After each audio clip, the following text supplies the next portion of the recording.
If you dig the twisted, admire the outlandish, and are enamored by the unusual, you're in the right place.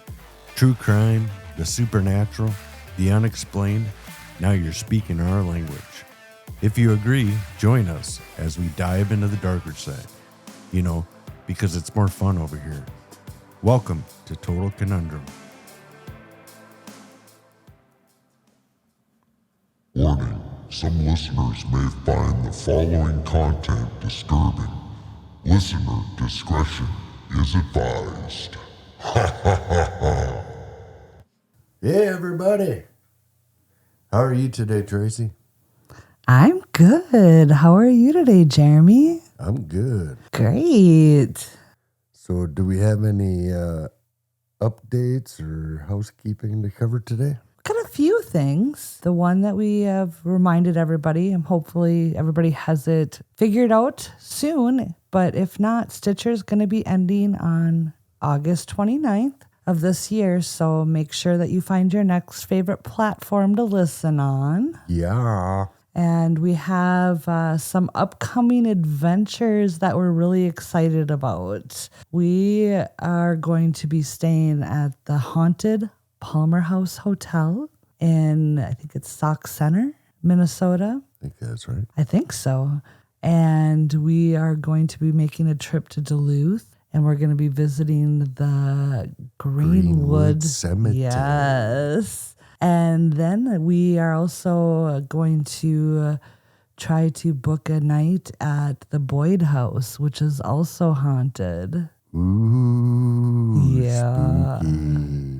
So with the Palmer House, we actually have a story written up about the Palmer House. So we'll be telling that story around the same time, and maybe we'll dive in a little bit to the Greenwood Cemetery and the Boyd House as well. Yeah, but right now the Palmer House is top secret. Just the video of it will be going on our Patreon only. Yep, the story will be on our regular feed. Yeah, we got to try to keep it on a down low. On the DL. On the DL. And we'll be purchasing some equipment. Yeah, you ordered one the other day. What was that? I ordered the SB7 Spirit Box. Is that the one that goes... Yeah, it kind of goes through different radio frequencies. Very cool. Yeah, it should be fun. Well, speaking of equipment, we have, in doing some of this research for these different types of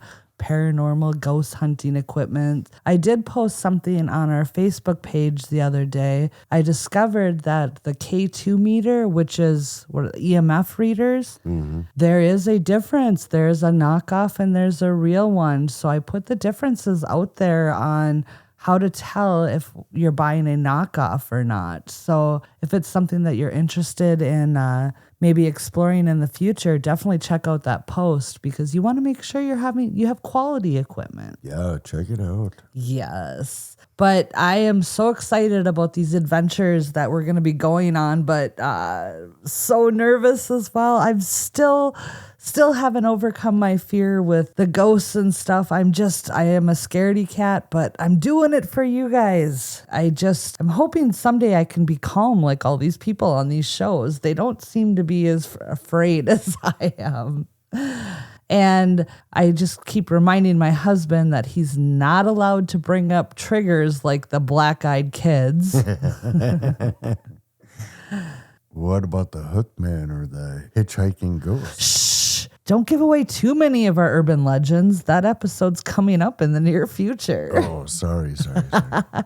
That will be a good one. We need to do that soon for sure. I have it written up. It's in the lineup. But you just want more ways of scaring me, don't you?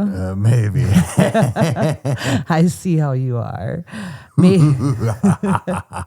Maybe I won't unlock the truck if the Hookman comes a-calling. You know I will, but I have to tease you too. On another update is that our trailer is now finished and live. Check that out on any platform. It turned out really well. You did an amazing job putting that together. The YouTube version has videos and images incorporated in it, and it's so cool. We also have our graveyard ghost hunting adventure available on Patreon as well. We did go back to the graveyard in the daylight to see if we could find out any of the names that were mentioned on our hunt, if we could find any of them there, and we did find a couple. Kind of creepy. We were also recording video and audio. We didn't capture any EVPs on the audio recorder, but Jeremy's still going through the video, I believe. Yeah, the main one I was looking for was Armando. And I did not see a single gravestone with Armando on it. But there was a lot of them that you couldn't read the names anymore, though, either. That's true.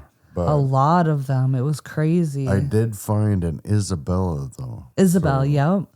So that was kind of cool. Yeah, it was kind of cool to go there and see everything in the daylight. And there was some really old stones there and some beautiful ones, too. Yeah, most of the names that we got that night were pretty normal. Yeah. No, so it's kind of hard to tell if there was any legit names Right. that we got. But Right.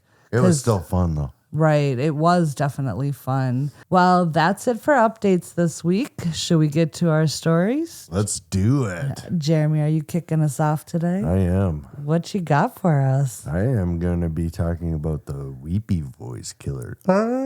Ooh.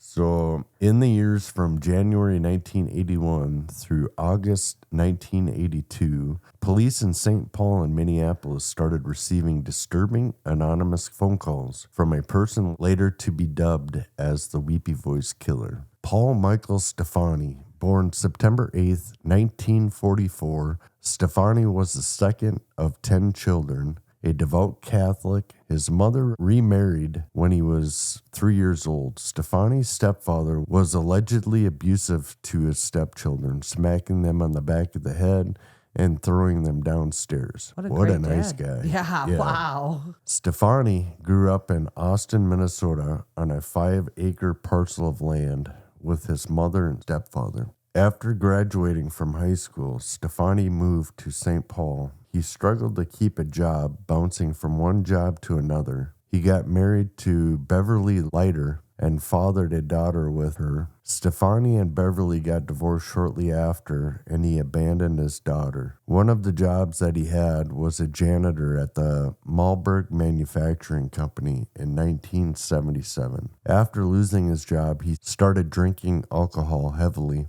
Stefani's first victim's body would be discovered near the Malberg Manufacturing Building. The place where he worked? Place where he worked. On December 31st, 1980, Stefani viciously attacked Karen Potak, a University of Stevens Point student, on her way home from a nightclub. When she was attacked near Pierce Butler Road and Syndicate Avenue in St. Paul around 1 a.m., she was attacked with a tire iron and left for dead. Around 3 a.m., police received a call from her attacker. And I'm going to go ahead and play that 911 call for us now. That would be the wrong track. I like the Tweety Birds. Here we go. This is the right one. Yes, please. This is an emergency. Please send a squad to Pierce Butler Road, Malberg Manufacturing Company, machine shop. Please, there's an ambulance too. There's a girl hurt there. Can you tell me what happened to her? Just hurry. She's laying on the ground in the back by the railroad tracks, by the edge here. Hurry. What's the address? I don't know. Who are you? I don't know. Wow. What a weenie. Just hurry. I don't know. So, amazingly, Karen survived the attack, but was Oh, thank God. but was left with no memory. Which, I mean, yeah, it sucks that, she has memory loss and stuff, but I really hope that she doesn't remember the attack for her sake. Yeah, it might be a good thing that you don't remember it. less traumatic, maybe. or Yes, something. poor woman. She had not been sexually assaulted. It appeared to police that his only motivation was to murder Karen. She had been so severely beaten that her brain had become exposed. Oh my God. Yeah. When investigators found her naked in the snow, Sergeant Joe Cochran said he saw extreme rage in this one. Said that it was the most devastating scene he'd seen in his entire career. I wonder why he had her naked. Naked in the first. I Right. wondered that too, but Maybe he was interrupted or something, could be. or trying to get her to not run because she's naked. I don't know. We can only speculate. Can only speculate. Yeah, that's for sure. So on June 3rd, 1981, the next victim would be Kimberly Compton. She was just 18, just graduated from a small town of Pepin, Wisconsin. After graduating from high school, Kimberly packed her bags and got on a bus and headed to Minnesota's capital city of St. Paul. Like so many other small-town high school graduates before her, she couldn't wait to leave and start the next chapter of her life in the city. Kimberly arrived by bus to downtown St. Paul. She got a locker at the bus station, put her bags into the locker, and went to find something to eat. Right across the street from the bus station was a diner called Mickey's Diner. That place is so cool. Yeah, historic place. Yes, it's like a dining or a It's like a train car. train car yeah. on a wall. Yeah. Yeah, kind of unusual. So she went in and ordered the special of the day, barbecue beef sandwich and fries. Yum. Yeah, sat down at a booth to enjoy her meal. Sitting just a couple booths away would be Paul Stefani. He noticed Kimberly sitting alone and struck up a conversation. Kimberly had told Paul that she just arrived in the city and didn't know her way around yet. Paul offered her a tour around the city so she could see all the sights of St. Paul. Kimberly seemed comfortable with Paul, so she eagerly accepted. She could not wait to see the lights of the big city. She was happy that she had a local to help show her around. Kimberly and Paul finished their meals and left Mickey's Diner. Kimberly's body was discovered by a group of teenage boys in a wooded area north of Superior Avenue and Oneida Street in St. Paul. This poor baby. I say baby because she's 18 years old, leaving her home to go to an adventure in the city. She literally gets off the train, puts her stuff in a locker, and then has the unfortunate luck to meet this asshole. Weepy Voice. Weepy Voice bitch. Yeah. Within minutes of her stepping off of the train, and then he kills her. It's horrific. Oh, what a douchenheimer. Douche shoot. Do shoot. Do shoot. So yeah, she had been stabbed 61 times with an ice pick and strangled with a shoelace. Wow. Who the hell has ice picks just laying around Like nowadays? ice pick, like the old school Yeah. break apart an ice block Yeah. ice pick. Yeah. What? I mean, I guess it kind of looks like a screwdriver, but Still, that's old school shit. that's old school. Hours later, police would receive another call from Paul Stefani, a.k.a. the Weepy Voice Killer. And I will play that audio for you now. Oh, you find me? I just stabbed somebody with an ice pick. I can't stop myself. I can't kill somebody. Okay, folks. All right. Wow.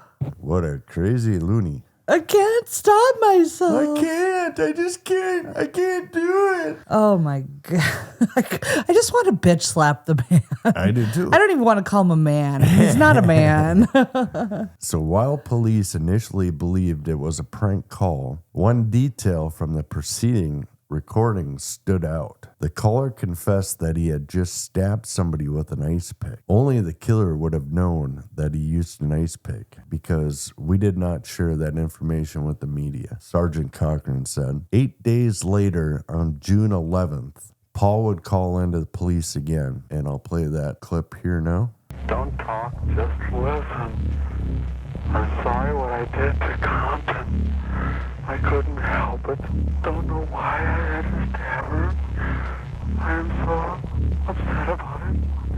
I keep getting drunk every night. I can't believe I just like a big dream. Way less whiny that time, but still. Yeah, he sounded like just really creepy that time. And because of his voice was so distinctive, law enforcement compared his call to a previous phone call from 5 months earlier. However, both calls were too short to trace, leaving police little to go on. 2 months after Compton's death, police received a call from a man named Alan Lopez and was holding his family hostage. During the negotiations at the scene with Lopez, he told investigators that he was the one that murdered Kimberly Compton.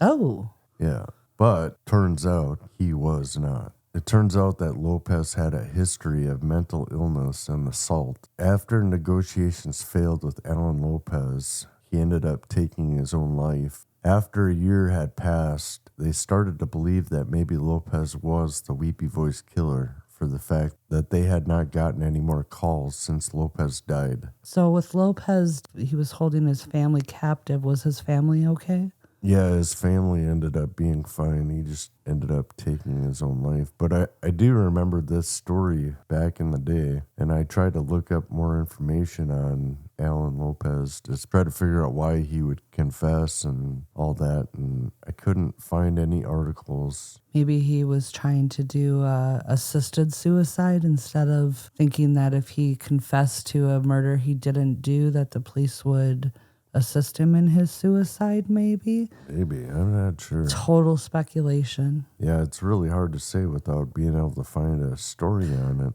Yeah, there's definitely not much out there on this guy at all. I just remember during this time frame seeing a live news broadcast about him holding his family hostage. I remember it went on for quite a few hours. Right. But and see, maybe I was too involved in my cartoons or something, but I don't remember the Weepy Voice, and especially with it being in our state. yeah. But I don't remember the Lopez. I don't remember the Weepy Voice until I started listening to podcasts a few years ago. Well, and I think that was the problem. I was so young that I didn't really, it just seemed scary to me. Right. Hearing it. I remember the live broadcast of it, though. I just don't remember the facts, unfortunately. And it's odd that you can't find a story out there. Right. Boy, talking about that Mickey's Diner, my stomach has just been growling ever since. I'm hungry. So after the call came in, assuming that they got the Weepy Voice Killer, later would find out that that was not the case. A paperboy doing his route would find another body in Minneapolis. The body was of Barbara Simmons on August 6, 1982, found along the banks of the Mississippi River. She had been beaten and stabbed repeatedly. Wounds on her body could have been made by a Phillips screwdriver or an ice pick, according to Detective Don Brown of the Minneapolis Police Department. By analyzing how the perpetrator attempted to cover up the crime scene, Detective Brown determined that it wasn't the first time killing someone. And then 2 days later, the Weepy Voice Killer would make another phone call to police. And I'll play that audio here for you. Please don't talk, just listen. I'm sorry I killed that girl. I stabbed her 40 times. Kimberly Compton was the first one. Oh, my safe. I don't know what's the matter with me. I'm sick. I'm going to kill myself, I think. Well, do it. If somebody dies with a red shirt on, it's me. I killed both of you. I'm sorry. I'll never make it to heaven. Oh, my word. Calm down, sir. Wow. Yeah. But man, first off, that poor paperboy for discovering that body. I could not imagine being a child and coming across something like that. But No, it'd be horrific. yeah. You'd be having those visions of that for the rest of your life. So, knowing that they had a serial killer on their hands, investigators reached out to the FBI for assistance in profiling the suspect. Profiler Kimberly Masnick theorized that during the calls, the killer was going into a juvenile state. He's crying out. Literally. Yeah, literally. This is somebody who's wanting to play a cat and mouse game, Masnick said. Meanwhile, loved ones told investigators that on the night that Simmons was killed, she went to the Hexagon Bar in Minneapolis. A bartender and waitress saw Simmons talking with an unidentified white man. Simmons told one of the waitresses, "I hope this guy's okay because I just need a ride home." And he was not okay. He was not. Police dug through mugshots of offenders with a history of violent assault, narrowing them down to an 8-photo lineup based on the witness's suspect description. Detective Brown had the bar staff go through the mugshots, and they identified the man who was with Simmons as Paul Michael Stefani. Digging into his background, Hennepin County Attorney's Office discovered Stefani had worked at the Malberg Manufacturing Company, where Potek had been attacked on New Year's Day. He soon became the investigators' main suspect. The police set up a surveillance team on Stefani's apartment complex. He left his residence on the evening of August 21st, 1981, and while investigators were able to follow him to Minneapolis, they eventually lost track of Stefani. Several hours later, a man called police after witnessing a woman being stabbed with a screwdriver.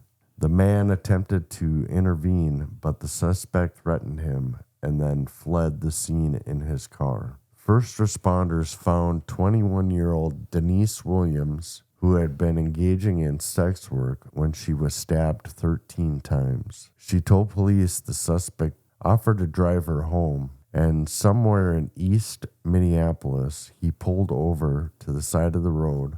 He then took a screwdriver out of the glove compartment and began stabbing her. Williams found a glass bottle in the car and smashed it across his face, allowing her to escape before witnesses called for help. The quick thinking on that lady is amazing. And those pop bottles back in that day, they were thick as shit. So that had to have been a pretty bad cut. And they were actually glass. Yeah, thick glass. Thick glass. Police showed Williams several mugshots, and she identified Stefani as the man who stabbed her. Not long after Williams' attack was reported, another call came in. I'll play that clip here for you. I need an ambulance. Where? 1505 Westminster. 1505 Yeah, Westminster. What's the problem? I'm all cut up. I got beat up. What's your apartment number? 208, I'm bleeding. 208. Where are you bleeding from? From my arm, my face, my head. He sure didn't sound very weepy there. No, he sounded just like a man that got his ass kicked. By a woman. By a woman. So somebody that's wanted generally doesn't call the authorities for help, but I think because of the emergency situation, he had no choice. Detective Brown said. Now we're at the point where the arrest and the trial comes up. During an interview with police, Stefani claimed that he was the victim of a robbery. While Detective Brown confronted Stefani with the Weepy Voice Killer case file containing photographs of the victims, Stefani got up from his seat and said, "You're not going to pin those on me." And his voice immediately changed. You're not going to pin those on me. It wasn't me. You can't blame me for this. He went to a high pitch. Right away, it struck me as the voice that I have heard on the recordings, Detective Brown said. Stefani was then charged with the assault of Williams and the murder of Simmons. He pleaded not guilty. We believe that Paul Stefani had killed Kimberly Compton and assaulted Karen Potek, but we didn't have the evidence, said Tom Foley from the Ramsey County Attorney's Office. While investigating his background, Detective Brown learned Stefani previously had a girlfriend who ended up returning to her home country of Syria from an arranged marriage. This upset Stefani very much. When Stefani was attacking his victims, I believe he was attacking his former girlfriend because he felt so betrayed by what she had did to him. Well, she probably felt betrayed too, thinking she was coming to the U.S. to marry a strong American man, and he was nothing but a wimpy little bitch. That's so bad that she wanted to go back to her country. Will you please make me dinner? I'm hungry. I'm hungry. Why won't you cook for me? Please. So, during his trial, the prosecution called Stefani's sister to the stand and had her listen to a recording made by the Weepy Voice Killer. And she identified the person as her brother. Another one that calls out a sibling. Yeah. We just had that in the Katie Poyer, Donald Blum's brother called. Said, nope, I gave him that shirt. Yeah. And Stefani was then convicted on both counts, and he was sentenced to 18 years for the attack on Williams and 40 years for Simmons' murder. More than a decade after the convictions, in 1997, Stefani reached out to law enforcement from behind bars to confess. He just wanted one thing in return, a photograph of his mother's headstone. They always want something. They always want something. It never fails. But I guess for just a photograph, they're probably going to allow that, you know? Right. In exchange for the images, Stefani admitted to the assaults and murder of which he was suspected. But he also claimed to have murdered another woman. Stefani, however, remembered no identifying information about the woman, only that he had drowned her in a bathtub. That's kind of different than his other MOs. Yeah, I'm assuming this was actually his first victim, which they didn't find out for, I think, until now. Right, because he confessed to it. Yeah, so it kind of ties into this now. They finally figure out after his mentioning this and then them searching for cold cases that haven't been solved. This is totally against his MO that he's been currently doing, so obviously he escalated. Yeah. So after days of searching, they found a case that they believed to match Stefani's victim, Kathleen Greening, a 33-year-old school teacher who was found dead in her bathtub on July 21st, 1982. Paul Stefani had details that only the killer knew. He had specifics about the victim's apartment. WCCO TV reporter Caroline Lowe told Mark of a Killer. When investigators looked back at the evidence and examined Greening's address book, they found Paul S. among with his phone number. Greening was Paul Stefani's first victim, but is unknown why he did not call in the murder as the Weepy Voice Killer. So his name, basically his name and phone number was right there at the scene, and they never knew that previously. Well, and it doesn't actually list his last name, right? So it'd be hard to track him. Right, but it does link him to her, definitely. Yeah, and the phone number was in there. So right. In subsequent interviews with the media, Stefani offered no insight into the motivations behind the slayings. But he did say that there was a voice in his head that told him, Paul, it's time to kill. What? Yeah, kind of weird. Seek mental help then. Paul, listen to me. Listen to me, Paul. Paul, it's time. It's time. You need to kill somebody. That's how I hear it. He also divulged that after one of the murders, he went into a Catholic church and sat in the back of the pew and cried. So it's just basically like he's calling in the cops again. Wow. Mother always told me, if something hurts you, go to God, Stefani said, adding that he wanted to come clean about the murders and the assaults because he had been diagnosed with terminal cancer. A year later, on July 12th, 1998, Stefani died inside the Oak Park Heights Maximum Security Prison Infirmary. I found a news article from when Paul and two of his brothers, one younger, one older, not sure from what news article it's from. It was posted on findagrave.com's website under the pictures of Paul Michael Stefani. The title of the news article says, "Two saved from drowning on the same day." Article reads, a second near drowning in Austin Wednesday was averted when 13-year-old Paul Stefani, son of Mr. and Mrs. Herbert Bliss, 2 miles east on Highway 16, was pulled from Dobbin Creek at the country club. Paul and older brother Gary and younger brother Ralph and Sammy Hogue were hunting golf balls in the area in the afternoon when Paul went into the creek at about 4 p.m. for a ball. The youth was coming out when he had apparently blacked out and fell backwards. His brother Gary pulled him out with the two other friends assisting, and a call was immediately placed to the fire department. The fire ambulance took Paul to St. Olaf's Hospital, where he was reportedly in good condition and was to be released. Well, what if they... Yeah, what if? I mean, I'm thinking if Gary would have just been a little slower at pulling that little bitch out, Paul wouldn't have been able to go on his rampage. What an interesting find. Yeah, if Gary would have only been a little slower pulling Paul out of that creek, he could have unknowingly saved 3 lives and 2 others that were violently beaten to near death. Right.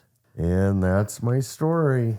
So I was thinking that maybe him and Donald Blum served at the same time, but you said he died in 98, right? In prison? Yeah. Okay, so Blum, well, I mean, he was in and out of prison, but when he attacked Katie Poyer, that was 99, so I guess they probably didn't serve together, or not serve time.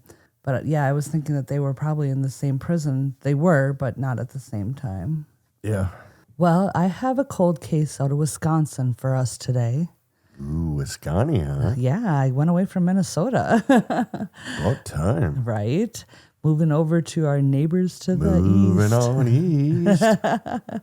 So this cold case is about Sara Bushland. On August 15th, 1980, Sara Ann was born to parents Marie and Mike Bushland. Their family expanded with the arrival of Sara, and her big sister Leslie, who was only 18 months old at the time, was super excited about her new role as a big sister. Mike worked at a company called Cray Research, which dealt with supercomputers, while Marie worked at Amoco. It's not Amoco, like the gas station, but Amoco foam products. Hopefully I'm saying that right. They lived in Chippewa Falls, Wisconsin, and were raising their 2 daughters, Sara and Leslie, together. However, when Sara was around 4 years old, her parents' marriage began to break down, and in 1984, they legally separated.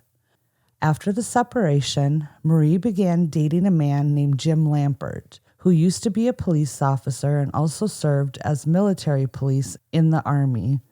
However, he no longer worked as a police officer when he met Marie. Both Jim and Marie were going through divorces at the time they met. Jim had 4 kids of his own. Danny was 11, David was 9, Dean was 5, and Diana was 3. It's the Brady Bunch. Right? Dun-dun-dun. I've never understood the naming your kids all with the same first letter either. I mean, I screw up my kids' names enough. They don't have the same letter, but imagine having all the, whatever your name is, get over here. In 1985, both Jim and Marie's divorces were finalized, allowing them to move forward with building their lives together. Jim chooses to live in a mobile home in Lafayette Township, New Jersey, and he takes along his sons, Danny and David, as well as Marie's daughters, Leslie and Sara. Dean and Diana from Jim's previous marriage primarily live with their mother, but also have visitation with Jim now and then. Jim and Marie both work together at the same place, which means they often go to work together and spend the day together and return home together. 11-year-old Danny is tasked with the responsibility of watching all of the kids while the parents were at work. As stated in the book written by Robert M. Dudley, it was at this time without parental supervision in the home that 4-year-old Sara Bushland began being sexually abused by a family member. Official sources never confirmed who this person is, but there are rumors about who it's believed to be, which is so sad. I mean, sexual abuse it's not okay as it is, but a poor 4-year-old little girl. But in 1988, Jim and Marie got married. Blending their families together, they purchased a rural property near Spooner, Wisconsin, where they planned to build their life as one family. The property was tucked away, surrounded by 65 acres of land, and the 2-story house sat about 200 yards from the main road, accessible via a long driveway. The area was densely wooded, providing a high level of privacy. So they went from New Jersey back to Wisconsin. And at this new home, Danny, David, Leslie, and Sara primarily lived with Jim and Maria. Dean and Diana would stay part-time with Jim and Marie, while also spending time with their mother. Leslie and Sara took turns going to their father's house, Mike's, in Chippewa Falls every other weekends they would spend with their father. So according to Dudley's book, the sexual assault of Sara continued at the new house even after the move, and it also states that the 3 girls and one of the boys would all become victims of sexual abuse by this family member as well. This household was dealing with many issues, creating the unhealthy environment for the kids to grow up in. When Jim and Marie discovered the abuse, they attempted to handle it privately without involving law enforcement. They instructed the children not to disclose what happened, assuring them it would cease. Jim even put up a sign to remind them in the new home that read, "What happens here stays here." What does he think this is, Vegas? After some time, Mike Bushland became aware of the abuse. Despite the Lamberts' attempt to keep it hidden, concerned for their safety, both girls were taken out of their mother's home and went to live with their father, Mike. On their 3rd wedding anniversary in early 1990, a suspicious fire broke out and completely destroyed the Lamberts' secluded home. Instead of using the insurance money to rebuild their original house, they decided to remodel the 2-story detached garage on the property and moved into it as their place to live. They never used any of the insurance money to restore the original house. In 1990, Mike Bushland's job took him to Colorado Springs, Colorado, and he decided to move with his daughters Leslie and Sara. Mike was a dedicated single father, and he instilled in his girls a sense of responsibility and strong work ethic. However, as the girls entered their preteen years, they began to test their boundaries like many adolescents. In late 1994, when Sara was 13 years old, she was arrested for shoplifting. This incident greatly disappointed and frustrated Mike, as he had always taught her better. He believed in holding them accountable for their actions, and Sara's behavior had consequences. Instead of facing her father's disappointment and punishment, Sara chose to flee and return to her mother's home in Spooner, Wisconsin. Which, I mean, not every preteen or, adolescent has their bout with shoplifting, but a lot of us has. I mean, who as a kid didn't steal a sucker or something like that? I know I had an instance when I was a preteen and I got caught shoplifting, and boy, did my mom wreak hell on me, but I wasn't in that household, so why she'd want to go back to the other house, I'm not sure. So Marie and Mike agreed that Spooner might offer a different environment for Sara, hoping that change and reuniting her with her mother might be beneficial. Sara hadn't lived with them for a while, so they hoped that it would all work out for the best. In the spring of 1995, Sara officially returned to the Lambert home, while her sister Leslie chose to continue living with their father. However, life with mom and stepfather wasn't as pleasant as Sara had hoped. With no dedicated room for her, she was forced to sleep in Jim's office, which also served as a family storage room. This small space was cluttered with belongings and was filled with Jim's hunting rifles, making Sara uncomfortable and very anxious. Sara's older stepbrother, David, who was now 19, was starting a logging company with Jim. As for her 15-year-old sophomore brother, Dean, he seemed all right, but it didn't change how Sara was feeling about being back in their home. Sara also didn't get along that well with Jim, finding him controlling and manipulative. Moreover, her mom, Marie, seemed to be more like a friend than a responsible parent. At just 14 years old, Sara was offered marijuana by her mother, which added to her confusion and lack of structure in the household. That's not okay. Offering to smoke up with your 14-year-old daughter? Usually not. No. After leaving her father's strict atmosphere, Sara had hoped for a happy medium with her mother, but the lax environment wasn't working for her either. She felt caught between two extremes, making it a challenging situation for her to navigate. In 1985, Sara was in her freshman year of high school. Being the new kid and having just moved back, nobody really knew her or remembered her, making her freshman year a bit more challenging. However, Sara managed to find comfort in a small group of friends at school, which made things a lot better. Most of these friends were older than her, but their age difference didn't matter to her as long as she had companionship. During this school year, Sara also found herself a much older boyfriend, Travis Lane, who was 21 years old. Yikes. The age gap was significant, but she felt happy with him. Unfortunately, when Jim and Marie discovered their relationship, they were furious and forbade her from seeing him. So she was 14 and he was 21? Uh-huh. Whoa. Yeah. So despite their objections, Sara continued to see Travis, leading to arguments and tensions at home. Yeah, that is a huge age gap.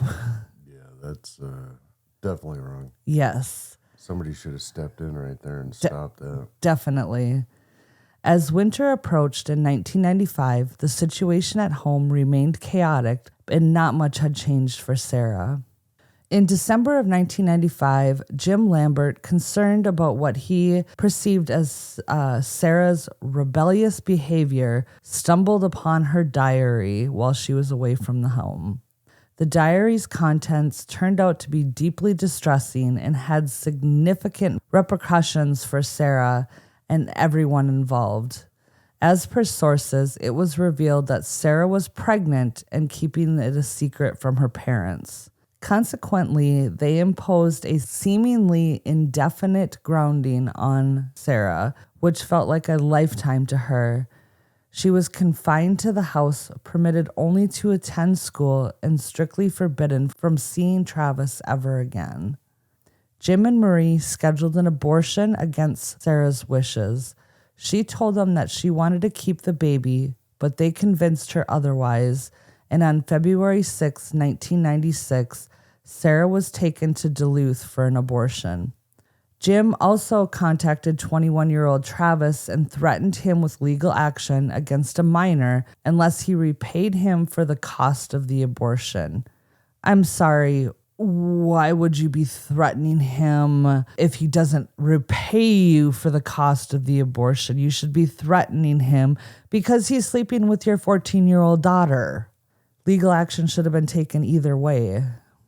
The tension at this home intensifies as Sara defies her grounding, sneaks out to see Travis as often as possible. In March of 1996, Sara reached out to her grandmother on her dad's side and expressed her desire to move back with her dad and Leslie, who now live in Chippewa Falls, Wisconsin. She confides with her grandmother, admitting that she's too afraid to ask her dad to return home after all that's happened.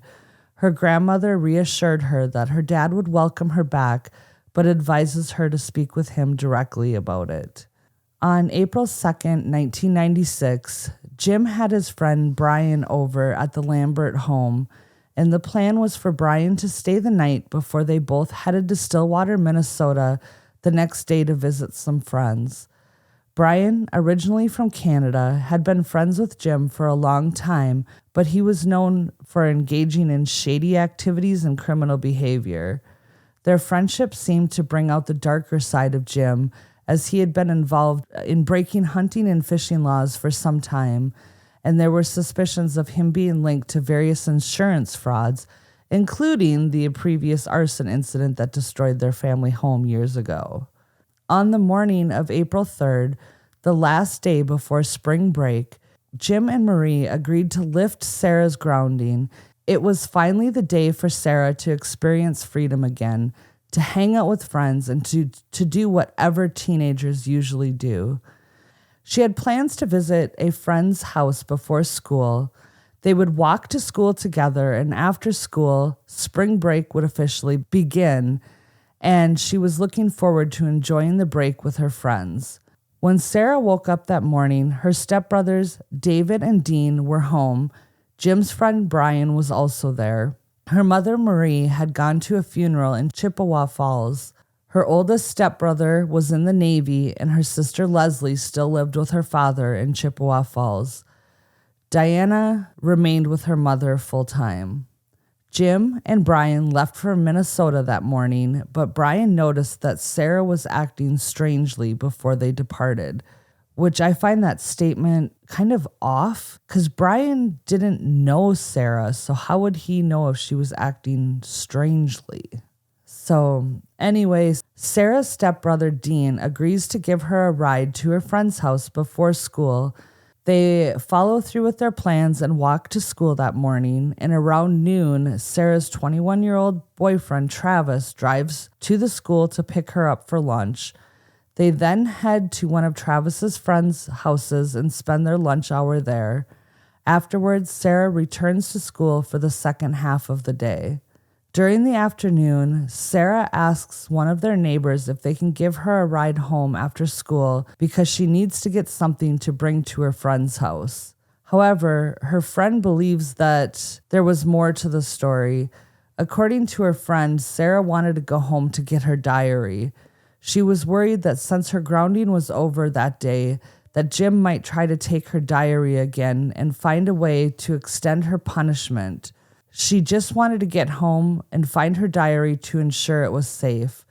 Her friend noticed her demeanor had changed from the morning to the afternoon, and she seemed preoccupied with getting home and finding her diary.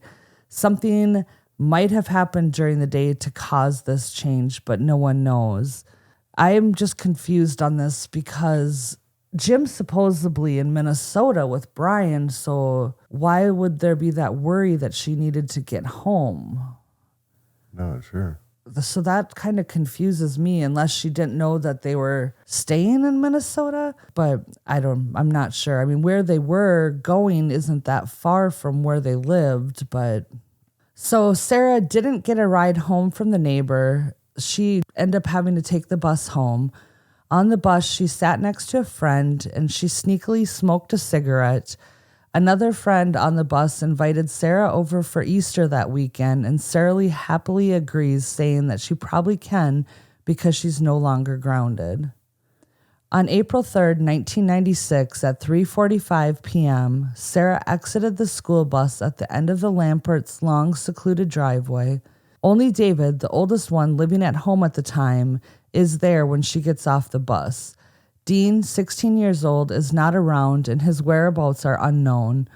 Sara's friend observed a dark-colored pickup truck pulling into the Lamperts' driveway behind the bus. The truck looks somewhat like Sara's old boyfriend Steve's truck, but her friend cannot be sure. She watches as Sara walks over to the passenger side of the pickup, and it's evident from Sara's body language that she knows the person that's inside the truck. She doesn't seem alarmed, and they appear to be talking. The friend's brother claims to have seen Sara get into the passenger side of the truck, but nobody else on the bus can confirm this. Another student on the bus notices the pickup truck backing out of the driveway and heading east. At the same time, Sara's neighbor is stopped on the street due to the bus's arm being extended. He also sees the truck in the driveway, but doesn't recognize it as belonging to Travis's father. He believes 3 people were in the truck when he looked over, and he states that the truck went west instead of east when it left. Another student notes that it was common for Travis to wait at the end of Sara's driveway for the bus. Unfortunately, this is the last time that Sara is ever seen. An hour later, at 4:37 p.m., David, Sara's stepbrother, who is at home, calls Jim, who is in Minnesota with Brian. This call is confirmed through phone records, so we know it indeed happened. Jim then calls Marie, Sara's mom, and informs her that he's in Minnesota and that she needs to handle the situation, even though she's at a funeral. Marie rushes back home and arrives at 6:20 p.m. She tells Jim that she has called Sara several times, but there's been no answer. Marie searches the property but cannot find her daughter. Growing increasingly worried, she starts calling Sara's friends and anyone she can think of to try to track her down. By 8 p.m., Marie is concerned as nobody seems to know where Sara is. Marie calls Jim again, who's still in Minnesota, and expresses how deeply worried she is. After the call, Marie drives to the friend's house where Sara had been that morning and talks to her. The friend's mom described Marie as frantic when she arrived, desperate to find her daughter. The friend and her mother inform Marie that they have not seen Sara since that afternoon. Marie and their friend decide to go to Travis's apartment to ask in person about Sara. When they get there, Travis tells them that he hasn't seen her since lunch, and they also drive to Travis's father's house in Trego, but he's currently in jail on drug charges, which, why would they drive out there? Not sure. So around 9:30 p.m., Marie returns to the Lampert property and enters the house. She continues to call more of Sara's friends, and they confirm that they saw Sara get off the bus and interact with someone in a dark truck in their driveway, though the truck's color remains uncertain depending on who you ask. At 10:30 p.m., Marie calls her husband Jim, who's still hanging out with friends, while she frantically tries to find their daughter. She informs Jim that Sara did not take any money, she did not take any additional clothing or belongings that day. Marie expressed her deep concern for Sara, but Jim decides to stay overnight in Stillwater with Brian at a friend's house. He chooses not to return home despite Sara being missing, which I find oddly strange as well. The next morning, on April 4th, around 9 a.m., Jim calls Marie and informs her that he and Brian are coming home. However, they made a stop on the way back at a sporting goods store to buy gunpowder. Sara is still not home. By noon, Jim finally arrives home, but Marie notices that he looks unusually tired. He nonchalantly dismisses Sara's disappearance, saying it's not a big deal and that she's probably just enjoying her first day of freedom at a friend's house. However, Marie remains deeply concerned and convinces him to help her search for Sara. Jim and Marie inspect the tire tracks in the driveway and look around Sara's usual hangout spots in town. Eventually, they decide to report Sara missing as a runaway to the Washburn County Sheriff's Office in Shell Lake. It's unclear whether they specifically reported her as a runaway, but that's how her disappearance is officially filed. Mike, Sara's father, is not informed of her disappearance until 2 days later, on April 6th, when Marie's mother calls him to tell him what's happening. Why wasn't he one of the first places they checked? Yeah, you'd think they'd check everywhere. Yeah, I just don't understand why why wouldn't they check there? It just confuses me so bad. It's funny, in all these stories, it always seems like it could be so many different multiple people. You know, Right. first the boyfriend, Travis, and then, you know, The stepdad and his friend. And I mean, Jesus. yeah, and there's a lot of different things, because in the beginning they talked about the sexual abuse, and I'm not going to name any names, but the person I perceive by the way the book made it sound, it was the only one that was home when she got off of the bus. Allegedly. I'm not going to say that that's who it was, but the way the book kind of pointed to who they suspected it being was the only one that was home when she got off the bus. So, yeah, there's so many twists and turns in this that, I mean... Seems like they would have a clearer picture, you know? Right. They'd be able to figure something out. Right. But then with them not reporting her missing for so long, not contacting the dad, so... The Lambert family doesn't immediately spread the news around town about Sarah's disappearance. It takes 2 weeks until April 18th for the Spooner Advocate to publish an article about it. In the article, Marie expresses uncertainty whether Sara ran away or if she was abducted. So according to Leslie, Sarah's sister, she felt that the adults, especially their mother Marie, didn't show a sense of urgency following Sarah's disappearance. Leslie believes that this is why the police didn't initiate an immediate search or a thorough investigation. As a teenager at the time, Leslie went along with it, assuming the police were doing their job, but she noticed that no one seemed to be actively concerned about finding Sara. Yeah, I think if you're ever in this situation, don't just assume the cops are going to do what they're supposed to do, because that never seems to be the case. Right. The police in the initial days publicly stated that they didn't believe foul play was involved and that Sara hadn't been kidnapped. They urged Sara to contact someone to confirm that she was okay. However, Leslie questioned why the police didn't contact her father for 2 days. Normally, you would expect them to contact the family to check to see if she went to her father's place, but this wasn't done, making the situation seem suspicious to her. Even if they weren't checking to see if she was there, why weren't they checking to see if he was a suspect even, you know? Yeah, I mean, they should have called everybody. Right. It's a weird case. It is a really weird case, and unfortunately it doesn't get any less strange. In the months following Sarah's disappearance, tensions at home grew and something seemed off with Dean and David. About 6 months later, David packed up his belongings and left the house while Jim was at work, cutting ties with him. Dean followed suit and moved out a month later. Both sons distanced themselves from Jim and did not keep in touch. So I find that's very suspicious as well.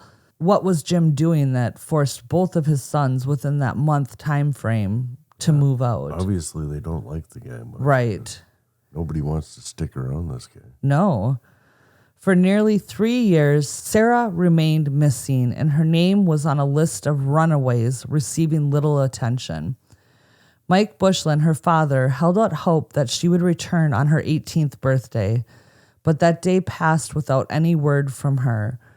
In July 1999, the police finally reopened the investigation and considered Sara as an endangered missing person. Various searches were conducted, including one on the Lambert property and a nearby lake, but nothing significant was found. In 2011, a cold case team was brought in to review the case, but no new leads emerged.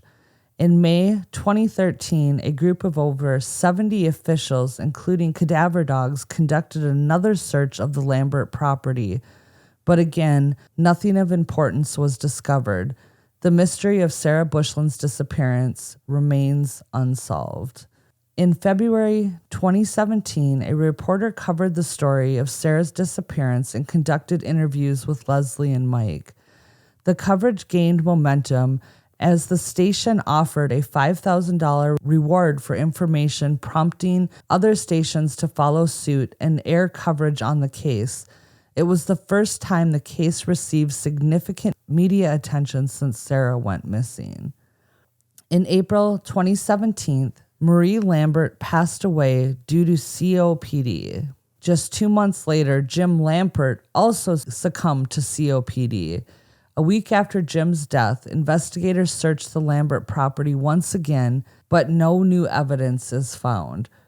Which this I kind of find weird that they both passed away from COPD. It almost makes me wonder if it wasn't something within their living conditions that caused something with their lungs. I'm not sure. Me either. That was just a total speculation on my part. But following this search, local authorities acknowledged that more should have been done from the onset, you think? But at the time, the protocols for handling missing teens were inadequate. They revealed that now the Department of Justice, the FBI, and the National Center for Missing and Exploited Children are all involved in the case. As of 2019, a new lead investigator was assigned to the case after the previous one retired. The search for answers and justice for Sara Bushland continues. Leslie and Mike Bushland continue their relentless search for answers about what happened to Sara. Leslie has decided to keep her last name as Bushland, hoping that if Sara is searching for her, she can easily be found. They also manage the Find Sara Bushland Facebook page to keep the case alive and raise awareness. Leslie wants people to know that they can reach out to her via email at lesliesmall@yahoo.com.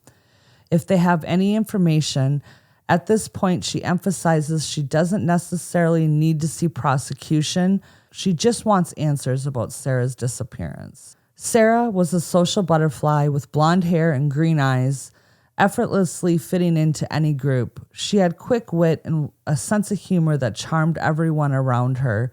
She babysat to earn money, and the child she babysat for saw Sara as her beacon of hope, making her a happier child and considering her a big sister figure.